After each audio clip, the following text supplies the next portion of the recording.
these tariffs are starting to look like embargoes at the price people are paying to cross border certain things or get things into the country, necessities that people need from day to day.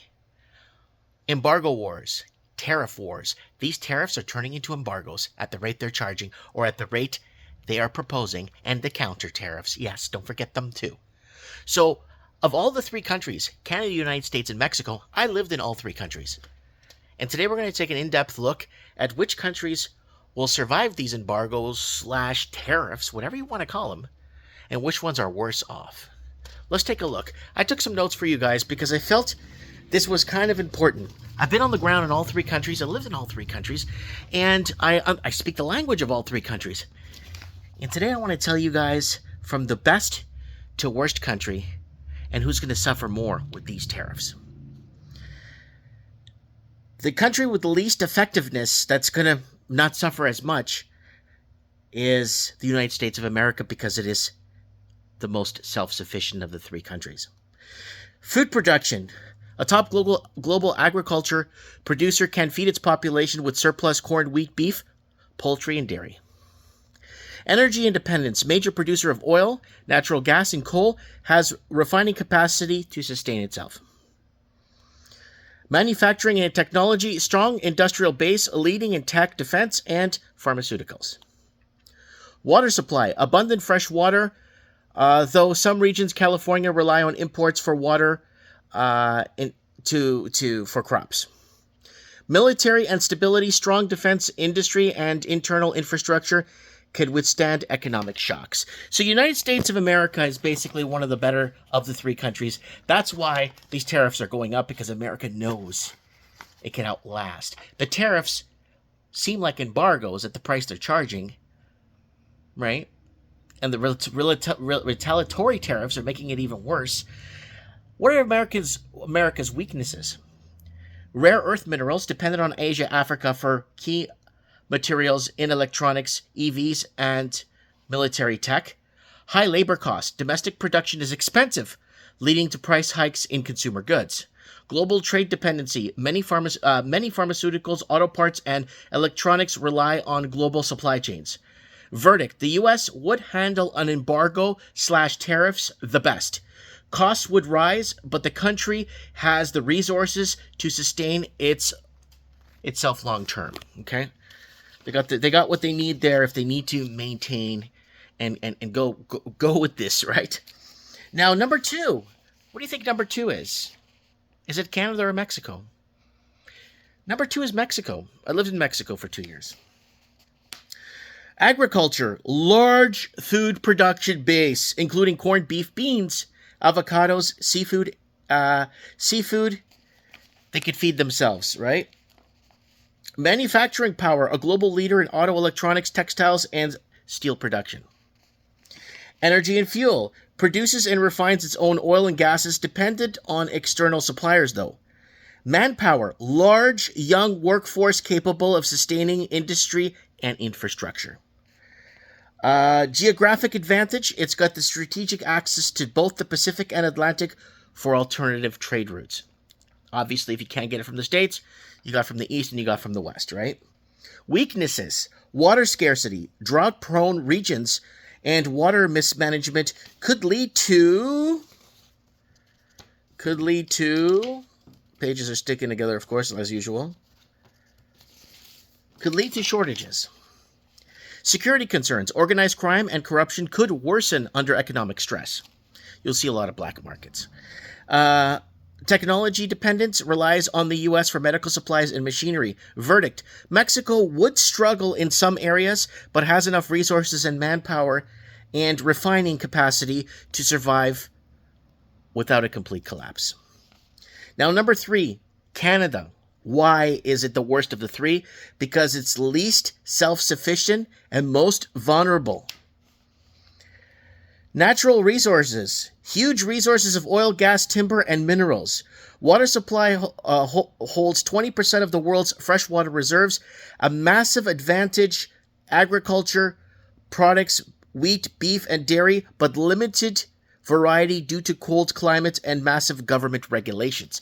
So that we got the Manitoba Wheat Board, the Dairy Board of Ontario. They regulate what people could sell for and buy for. It's an absolute disaster with all the bureaucracy on our food here in Canada. And weaknesses of Canada. Energy dependency. While Canada has oil, much of it is exported without enough domestic refining capacity would struggle to meet fuel demand, right? Economy is too dependent on foreign real estate investors, because Canada's GDP is propped up by real estate. Foreign investors. Fentanyl is the 8th biggest industry. Money laundering is the 7th biggest industry, making the country prohibitively expensive to live in. Manufacturing dependence relies on imports for machinery, electronics, auto parts, and pharmaceuticals. Food import reliance. Long winters and limited farmland mean Canada relies heavily on imported fruits, vegetables, and processed goods.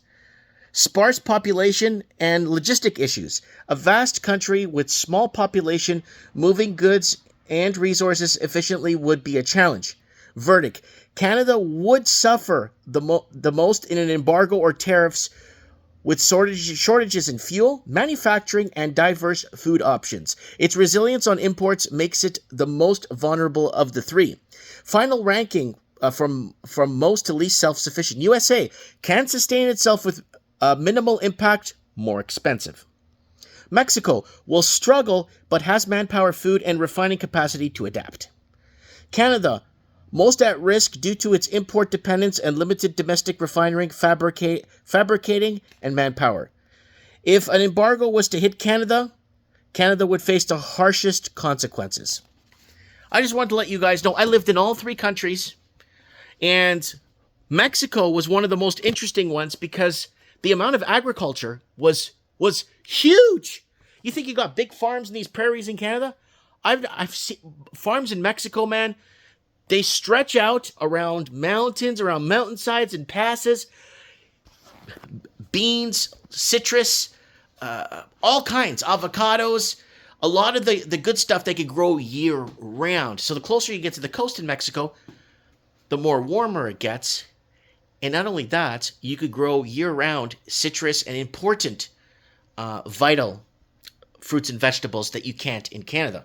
Manpower, young families in Mexico, and Mexico's got God, right? So they've got a lot going for them.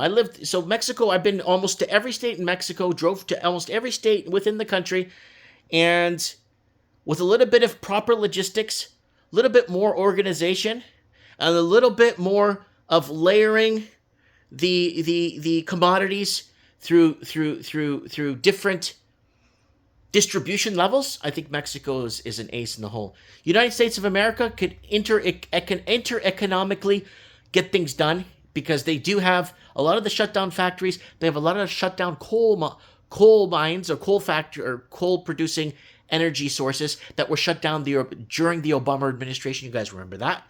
And they could just restart all those in Texas and get their grid back running independently without getting power from Canada or relying on power from Canada. And in Canada, I live in Canada, and almost nothing is being produced here. We're not fabricating like we used to. We're not exporting like we used to. Canada became heavily dependent on foreign investors to come in from China, buy our houses, and leave them empty, creating artificial shortages where homeowners become wealthy on paper overnight, and government collects its property taxes, and the cost of living is just horrendous. And it would be very hard. Of all 3 countries, Canada would be one of the worst because of its long winters, and not only that, the cost of living is just through the roof. It's almost impossible. And Americans think they have it bad, and Mexicans think they don't make enough, but they're still getting by, where Canadians are struggling just to put food on the table now. That's how bad it's gotten up here with affordability. Let me know what you guys think of the top 3 countries and the 3 countries that are tariffing or putting tariffs that seem to look like embargoes at the price they're charging. I'll update you guys on my business and what's happening with the distribution and what they emailed me and what it's going to cost me to start getting things in. Anyways, look forward to reading your comments of the 3 countries Which one is more sufficient? Which one is worst off? Look forward to reading your comments. Mike Martins here. I have spoken.